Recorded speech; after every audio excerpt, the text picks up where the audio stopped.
Realme ফোনে ফিঙ্গারপ্রিন্টের lock কিভাবে লাগাতে হয়। যদি আপনি আপনার ফোনকে ফিঙ্গারপ্রিন্ট দিয়ে লক করতে চান কিন্তু কিভাবে লক করতে হয় সেই সেটিংস আপনি ফোনে কোথাও খুঁজে পাচ্ছেন না, তাহলে এই ভিডিওটি দেখে আপনি খুব সহজে আপনার ফোনকে ফিঙ্গারপ্রিন্ট দিয়ে লক করতে পারবেন। তো এর জন্য আপনাকে সবার প্রথমেই ফোনের সেটিংসকে ওপেন করতে হবে। তো আপনি ফোনের সেটিংসকে ওপেন করে নেবেন। সেটিংসকে ওপেন করার পর এখন বন্ধুরা একটু নিচে আসুন। নিচে আপনারা দেখতে পাবেন সিকিউরিটি অ্যান্ড প্রাইভেসি। এখান থেকে আপনারা সিকিউরিটিতে অ্যান্ড প্রাইভেসিতে ক্লিক করবেন। ক্লিক করার পর এখন এখান থেকে আপনি ডিভাইস আনলকে ক্লিক করবেন। এখন এখান থেকে আপনি ফিঙ্গারপ্রিন্ট অ্যান্ড ফেস আনলকে ক্লিক করে, তো এখন বন্ধুরা এখান থেকে আপনারা ফিঙ্গারপ্রিন্টে ক্লিক করবেন। এখন এখানে ফোনে স্ক্রিন লক দিয়ে দেবেন। যদি আপনার ফোনে পিন লক থাকে এখানে পিন দেবেন, প্যাটার্ন থাকলে প্যাটার্ন দেবেন, অর্থাৎ ফোনে স্ক্রিন লক দিয়ে দেবেন। দিয়ে দেওয়ার পর এখন এখান থেকে অ্যাড নাও এ ক্লিক করবেন। এখন এখানে আপনাকে ফিঙ্গারপ্রিন্ট দিতে হবে।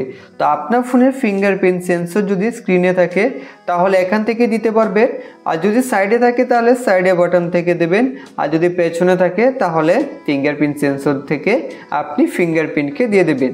তো এর জন্য আপনাকে ফিঙ্গারপ্রিন্ট সেন্সরে এইভাবে আঙুল দিয়ে বারবার এইভাবে মুভ করে করে ফিঙ্গারপ্রিন্ট দিতে হবে যত সময় না এখানে কমপ্লিট হয়ে যায়। তো এইভাবে আপনি ফিঙ্গারপ্রিন্ট দিতে থাকবেন।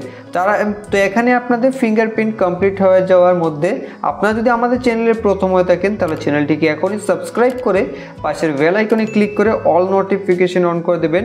ভিডিওটি ভালো লাগলে লাইক করে দেবেন। আপনাদের এক লাইক আমাদের মোটিভেট করে পরবর্তী ভিডিও বানাতে, এবং এই ভিডিওটিকে আপনাদের বন্ধুদের সাথে হোয়াটসঅ্যাপ ফেসবুকে শেয়ার করে দেবেন যাতে তারাও জানতে পারে যে কিভাবে তাদের ফোনে ফিঙ্গারপ্রিন্ট লক লাগাতে হয়। তো এইভাবেই আপনারাও আপনাদের ফোনে ঠিক এইভাবে ফিঙ্গারপ্রিন্ট দিয়ে দেবেন আমি যেইভাবে স্ক্রিনে দেখিয়েছি।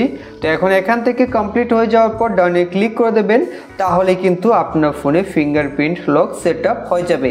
তো আমি আপনাদের ব্যাক করে দেখিয়ে দিচ্ছি। এখন যদি ফোনকে লক করি তাহলে কিন্তু এখান থেকে আমরা ফিঙ্গারপ্রিন্ট দিয়ে ফোনকে আনলক করতে পারবো। আর যদি কখনো ফিঙ্গারপ্রিন্ট কাজ না করে, ধরুন কখনো ফিঙ্গারপ্রিন্ট কাজ না করলো, তাহলে কিন্তু আপনি পাসওয়ার্ড দিয়েও আনলক করতে পারবেন।